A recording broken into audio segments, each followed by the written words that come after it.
ಅಖಿಲ ಭಾರತ ವೀರಶೈವ ಲಿಂಗಾಯತ ಮಹಾಸಭಾ 2024-29 ಜಿಲ್ಲಾ ಘಟಕದ ಚುನಾವಣೆ ಅಂಗವಾಗಿ ಇಂದು ರಾಮಾನುಜ ರಸ್ತೆಯಲ್ಲಿರುವ ಬಸವ ಪುತ್ಥಳಿಗೆ ಮಾಲಾರ್ಪಣೆ ಮಾಡಿ ಪೂಜೆ ಸಲ್ಲಿಸುವ ಮೂಲಕ ಅಧ್ಯಕ್ಷ ಸ್ಥಾನಕ್ಕೆ ಸ್ಪರ್ಧಿಸಿರುವ ಶ್ರೀಯುತ ಎಸ್ ಶಿವಮೂರ್ತಿ ಕಾನ್ಯಾರವರ ತಂಡದವರು ಪ್ರಣಾಳಿಕೆ ಬಿಡುಗಡೆ ಮಾಡಿ ಅಧ್ಯಕ್ಷ ಹಾಗೂ ಕಾರ್ಯನಿರ್ವಾಹಕ ನಿರ್ದೇಶಕರ ಚುನಾವಣೆಗೆ ಮೈಸೂರು ಜಿಲ್ಲೆಯಾದ್ಯಂತ 3735 ಸದಸ್ಯರು ಮತ ಚಲಾಯಿಸುವ ಹಕ್ಕು ಇದ್ದು ನಂತರ ಕಾರ್ಯಕ್ರಮದ ಕುರಿತು ಮಾತನಾಡಿದ ಶಿವಮೂರ್ತಿ ಕಾನ್ಯಾರವರು ಈ ಬಾರಿಯ ಚುನಾವಣೆಯಲ್ಲಿ ಒಂದು ಅಧ್ಯಕ್ಷ ಸ್ಥಾನಕ್ಕೆ 4 ಜನ ಅಭ್ಯರ್ಥಿಗಳು, ಪುರುಷ ಕಾರ್ಯನಿರ್ವಾಹಕ ನಿರ್ದೇಶಕರ 20 ಸ್ಥಾನಕ್ಕೆ 57 ಜನ ಅಭ್ಯರ್ಥಿಗಳು, ಮಹಿಳಾ ನಿರ್ದೇಶಕರ 10 ಸ್ಥಾನಕ್ಕೆ 17 ಮಹಿಳಾ ಅಭ್ಯರ್ಥಿಗಳು ಸ್ಪರ್ಧೆ ಮಾಡಿರುತ್ತಾರೆ ಎಂದು ಮಾತನಾಡಿದರು. ಬಸವಾದಿ ಪ್ರಮುಖರನ್ನ ನೆನೆಯುತ್ತಾ ಅಖಿಲ ಭಾರತ ವೀರಶೈವ ಮಹಾಸಭೆ 2024-29 ಜಿಲ್ಲಾ ಘಟಕದ ಚುನಾವಣೆಯ ಸಂದರ್ಭದಲ್ಲಿ ಇವತ್ತು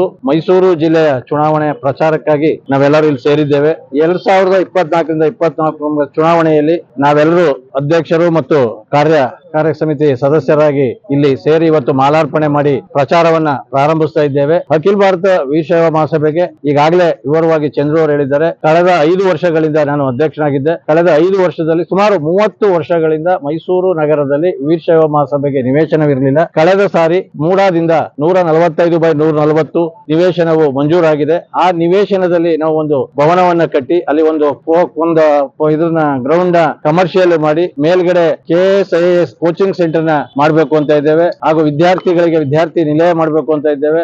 ಅಲ್ಲಿ ನಮ್ಮ ವೀರಶೈವ ಮಹಾಸಭೆ ಆಫೀಸು ಮತ್ತು ಬಡ ವಿದ್ಯಾರ್ಥಿಗಳಿಗೆ ಏನೇನು ಅನುಕೂಲ ಸರ್ಕಾರದಿಂದ ಆಗಿರ್ಬೋದು, ನಮ್ಮ ಸಮಾಜದಿಂದ ಆಗಿರ್ಬೋದು, ಅದನ್ನೆಲ್ಲ ಮಾಡಿಕೊಡ್ಬೇಕು ಅಂತ ಹೇಳಿ ನಮ್ಮ ಸಮಾಜ ಇದು ಮಾಡಿದ್ದೇವೆ. ಆದ್ರಿಂದ ಮೈಸೂರು ಜಿಲ್ಲೆಯಲ್ಲಿ ಇರ್ತಕ್ಕಂಥ 3735 ಮತದಾರರಲ್ಲಿ ವಿನಂತಿ ಮಾಡ್ತಾ ಇದ್ದೇನೆ. ನೀವು ನಿಮ್ಮೆಲ್ಲರ ಅತಿ ಅಮೂಲ್ಯವಾದವನ್ನ ಮತ ಕೊಟ್ಟು ಅಧ್ಯಕ್ಷರು ಮತ್ತು ಕಾರ್ಯಕಾರಿ ಸಮಿತಿಯ ಸದಸ್ಯರುಗಳಿಗೆ ನೀಡಬೇಕು ಅಂತ ಹೇಳಿ ತಮ್ಮಲ್ಲಿ ವಿನಂತಿಸ್ಕೊಳ್ತಾ ಇದ್ದೇನೆ. ನಮ್ಮ ತಂಡದ ಎಲ್ಲಾ ಸದಸ್ಯರಿಗೂ ನೀಡಬೇಕು ಅಂತ ಹೇಳಿ ವಿನಂತಿಸ್ಕೊಳ್ತಾ ಇದ್ದೇನೆ. ನಾವೇನ್ ನಮ್ಮ ತಂಡದಲ್ಲಿ ಇದೀವಿ ಅಷ್ಟು ಜನ ಗೆಲ್ತೀವಿ. ಸರ್, ನಿಮ್ ಪ್ರತಿಸ್ಪರ್ಧಿ ತಂಡದವರು ಈಗ ಒಂದು ಪ್ರಣಾಳಿಕೆ ಬಿಡುಗಡೆ ಮಾಡಿದ್ದಾರೆ. ಆ ರೀತಿ ನಿಮ್ಗೇನಾದ್ರೂ ಗುರಿ ಉದ್ದೇಶ ನಾವು ಗೆದ್ರೆ ಈ ತರ ಮಾಡ್ತೀವಿ ಅನ್ನೋ ಉದ್ದೇಶ ಏನಾದ್ರು ನಾನು ಈಗ ಬಾಯ್ಬಿಟ್ಟೆ ಹೇಳಿದೀನಿ ಸರ್. ನಿಮ್ಗೆ ಏನ್ ಮಾಡ್ಬೇಕು ಅನ್ನೋದನ್ನ ಏನ್ ಹಂತವಾಗಿ ಏನ್ ಮಾಡಕ್ ಸಾಧ್ಯ, ಸಮಾಜದಿಂದ ಏನ್ ಅನುಕೂಲ ಆಯ್ತದೆ ಅದನ್ನೆಲ್ಲಾ ಕಾರ್ಯಗಳನ್ನ ಸರ್ಕಾರನೂ ಉಪಯೋಗಿಸ್ಕೊಡು, ಏನ್ ಮಾಡ್ಬೋದು ನಮ್ಮ ಸಮಾಜದಲ್ಲಿನ ಪ್ರಮುಖರನ್ನು ಉಪಯೋಗಿಸ್ಕೊಡು ಏನೇನು ಮಾಡ್ಬೋದು ಅದೆಲ್ಲಾ ಕಾರ್ಯಗಳನ್ನ ನಾವು ಮಾಡ್ತೀವಿ ಸರ್. ಇದುವರೆಗೂ ಅವಿರೋಧವಾಗಿ ಆಯ್ಕೆ ಆಗ್ತಿತ್ತು ಈ ಸಭೆಗೆ, ಯಾಕೆ ಈ ಬಾರಿ ಚುನಾವಣೆ ಅಂತ ಪ್ರಕ್ರಿಯೆ ಮಾಡುವಂತ ಈ ಸತಿ ನಮ್ಮ ಇರ್ತಕ್ಕಂತ ಮಹಾಸಭೆಯ ಸದಸ್ಯರಲ್ಲಿ ಆಸಕ್ತಿ ಜಾಸ್ತಿ ಆಗಿದೆ.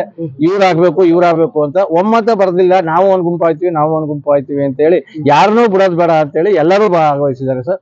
ಅದಕ್ಕೇನೆ ಕೇಳ್ಕೊತಾ ಇರೋದು, ಇರ್ತಕ್ಕಂಥ 3735 ಸದಸ್ಯರಲ್ಲಿ ತಮ್ಮ ಅತಿ ಅಮೂಲ್ಯ ಮತವನ್ನ ಯಾರಿಗೆ ಕೊಡಬೇಕು ಅನ್ನೋದು ಕೇಳ್ತಾ ಇದ್ದೀರಾ, ಅದನ್ನ ನಮ್ಮ ತಂಡಕ್ಕೆ ಕೊಡಬೇಕು ಅಂತ ಹೇಳಿ ವಿನಂತಿ ಮಾಡ್ತಾರೆ. ಎಷ್ಟು ತಂಡಗಳಾಗಿದೆ? ಮೂರು ತಂಡ.